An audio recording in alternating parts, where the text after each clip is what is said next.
नमस्ते। तो ये आज का टॉपिक जो है ये कंटिन्यूशन एक जवाब है जो बहुत सारे पेट पेरेंट्स ने हमसे पूछा है। जब से वो वीडियो जो डॉग्स के बारे में हमने डाली थी जिसमें सुपरनैचुरल चीज़ें डॉग्स को दिख रही हैं और घर में सडनली वो लोग भौंकना शुरू हो गए हैं या इधर उधर देखना शुरू हो गए, वो एक पूरी डिटेल वीडियो जो बनाई है, जब वो वीडियो अपलोड हुई है यूट्यूब पे तो कई पेट पेरेंट्स ने, पेट लवर्स ने हमको इमीडिएटली कांटेक्ट करके जीमेल पे पूछना शुरू कर दिया है कि ये सेम सिम्टम्स हमारे डॉग के साथ हो रहे हैं और हम लोग ये वीडियो देख के बहुत ज़्यादा घबरा चुके हैं कि हमारे डॉग के साथ क्या हो रहा है, क्या उसकी जान खतरे में है, क्या उसके साथ कुछ होने वाला है, क्योंकि हमारा डॉग बीमार भी लगने लगा है, होने लगा है। और जब हम डॉक्टर्स के पास जाके पूछते हैं तो डॉक्टर्स के रिपोर्ट्स में एब्सोल्युटली नॉर्मल आता है, कुछ भी नहीं आता है। खाना उसने धीरे धीरे छोड़ दिया है, कभी खाता है कभी नहीं खाता, डरा डरा सा घर में रहता है, कई बार शिवर भी करने लगता है। तो ये सारे सिम्टम्स जो हमने बेसिकली दिए थे, डिटेल में बताए थे, वो दोबारा मैं रिपीट वो सब चीज़ें नहीं करूँगी इस वीडियो में। लेकिन जो नए लोग हैं जो इस वीडियो को देख रहे हैं उनके लिए थोड़ा सा ये बताना ज़रूरी है कि हम किस टॉपिक पे बात कर रहे हैं, किस कंटिन्यूएशन टॉपिक पे हम आज बात कर रहे हैं। इसीलिए मैंने ये थोड़ी सी ब्रीफिंग पिछली वाली अभी स्टेट करी है। आज मेरा जो रीज़न इस वीडियो को बनाने का है वो ये रीज़न है कि जिन लोगों ने हमें कांटेक्ट करा है मेल के थ्रू, वो लोग बहुत ज़्यादा घबरा चुके हैं उस वीडियो को देख के। तो मेरा रिस्पॉन्सिबिलिटी ये है, क्योंकि टीम भी बहुत ज़्यादा जो है इस चीज़ को लेके परेशान हो गई है कि लोग बहुत परेशान हो गए हैं दीदी जब से हमने वो वीडियो डाली है। इतने सारे ईमेल्स आ गए हैं इस चक्कर में और पेट पेरेंट्स तो बहुत ही ज़्यादा परेशान हो गए हैं। तो आप उनको वीडियो एक नॉर्मल सबके लिए डाल दीजिए जिसमें सबसे पहले उनको ये बोलना ज़रूरी है कि घबराने की इतनी ज़रूरत नहीं है। आई अंडरस्टैंड कि पेट पेरेंट्स हैं, इमोशनल एस्पेक्ट होते हैं अपने डॉग्स के साथ, अपने पेट के साथ, वी कम्प्लीटली अंडरस्टैंड दैट। और ये बहुत नेचुरल भी इमोशन है कि जब हम कोई चीज़ जान लेते हैं, कोई चीज़ सुन लेते हैं तो उसके बाद अपने को नहीं रोका जा सकता ज़्यादा, है ना। जब तक नहीं पता तब तक इंसान फिर भी थोड़ा सा पीछे रह के रह सकता है कि पता ही नहीं है तो इंसान को इतनी परेशानी भी नहीं होती, इतनी वो दिमाग में उतनी बात रिफ्लेक्ट नहीं करती। बट पता होने के बाद किसी चीज़ को अवॉइड करना मुश्किल हो जाता है। I understand that. लेकिन क्या है, हमको सबसे पहले समझने की ये ज़रूरत है कि जो हमारे एनिमल्स हैं, हमारे पेट्स हैं, जो हमारी फैमिली हैं, वो बेचारे बोल नहीं पाते हैं और उनकी सारी चीज़ें हमें खुद ही समझनी पड़ती हैं। उनके साथ जो हमारा बॉन्ड है, वो कहाँ देख रहे हैं, क्या चाह रहे हैं, ये सब हमें समझना होता है।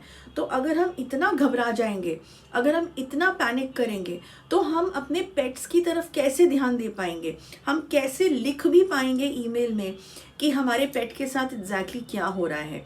और बेचारा वो ऑलरेडी घबराया हुआ है क्योंकि उसको कुछ ऐसी चीज़ें दिख रही हैं जो सुपर नेचुरल हैं, उसे कुछ ऐसी आवाज़ें सुनाई दे रही हैं या कुछ ऐसी एक्टिविटी नज़र आ रही है घर में या कहीं भी जहाँ पे भी प्रॉब्लम चल रही है जिसके घर में।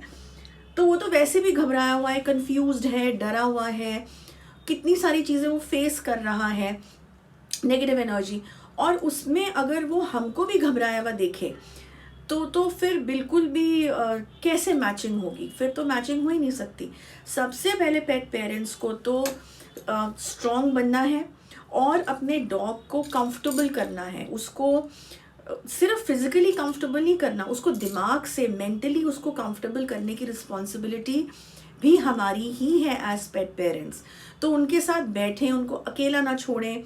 अगर डॉग कांपता हुआ, डरता हुआ सडनली कहीं से भाग के आता है किसी रूम से, तो सबसे पहले बिना डरे, बिना पैनिक करे उसके पीठ पे हाथ मलना शुरू हो जाए, उसको पैट करना शुरू हो जाए, उसको अकेला बिल्कुल ना छोड़ें। और अगर उसको ठंड लगनी शुरू हो गई है तो उसके ऊपर रज़ाई डालें, कंबल डालें, कुछ डालें।